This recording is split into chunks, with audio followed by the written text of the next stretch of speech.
Ang susunod po magsasalita. Siya po ay bago lang dito sa ating barangay. Subalit hindi po naging hadlang na siya ay maglingkod sa aming barangay. Kaya naglakas po siyang pumasok dito sa politika ng aming barangay. Ang aking pong tinutukoy ay walang iba, kundi si Konsyal Monte Maria.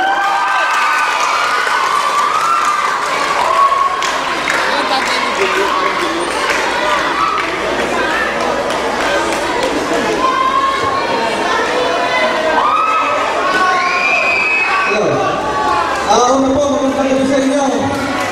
Akala ko ang daga ay nasa bahay lang, pati pala sa iba po nasasakyan, pero napakahirap yung pala din eh.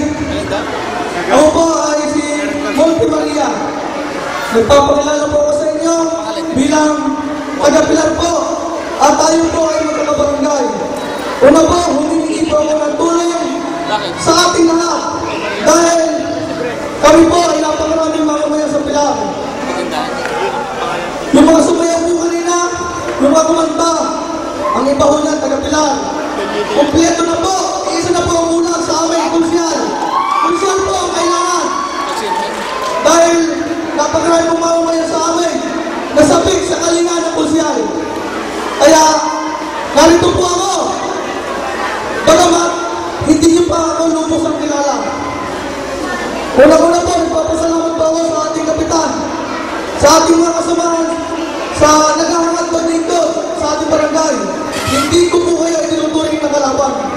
Kayo po ay itinuturing ko na isa sa makakatulong sa pagpapaunlad ng ating barangay. Kaya, sana po, ako lang po ang nag-iisa sa silangan. Ako naman po ay inyong pakitulungan. Para lahat po ng tao masaya. Hindi lang kung saan lugar. Maraming salamat din po sa mga tao na nagpapagod. Alam ko po ang pagod dahil amoy kapag umuuli ang damdaw. Napakahirap po, pero ang sakripisyo nila hindi po mababayaran dahil hindi mo sila nagpapabayar. Kaya muli po, ako po ay nagpapakilala sa inyo, Monte Maria po. Ako po ang papawi ng inyong uhaw.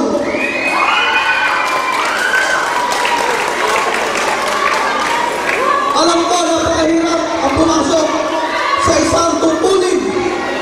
Lalo na sa panahon ngayon, napakahirap ng buhay. Mahirap lang ako. Pero, kapag ang tao, kahit sabihin natin napakahirap, kung masaya, na nakakatulong sa ating kapwa, hindi po mahirap yan. Kaya magandang gabi po sa inyo lahat.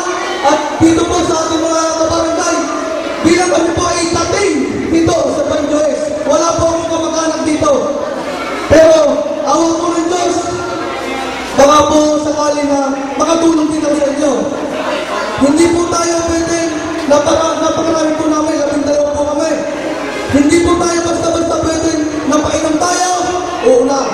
Napakain tayo, oo na. Napakadali po, 10 araw lang po yan. Pero kung 3 taon naman kayo maghihirap, mas masakit po sa atin. Kaya maraming salamat po sa inyo lahat. At hindi po lang sa inyo tulong.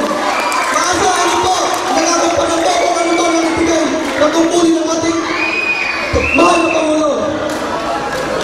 Dahil kung sakali mo po, ang nagkakapanan po na ang aking tungkulin at meron pa may pagtalin para kalaan sa ibang kapwa ng konsyal ay tutulungan ko sila.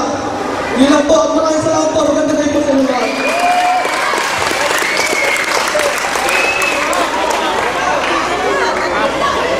Maraming salamat po, Konsyal Monte Maria. Ang kanya po sinabi ay simple lamang. Kahit siya ay bago pa dito sa ating barangay, siya ay maglilingkod sa ating barangay. Yan po. At bago po natin tawagan ng susunod na pagpapahal.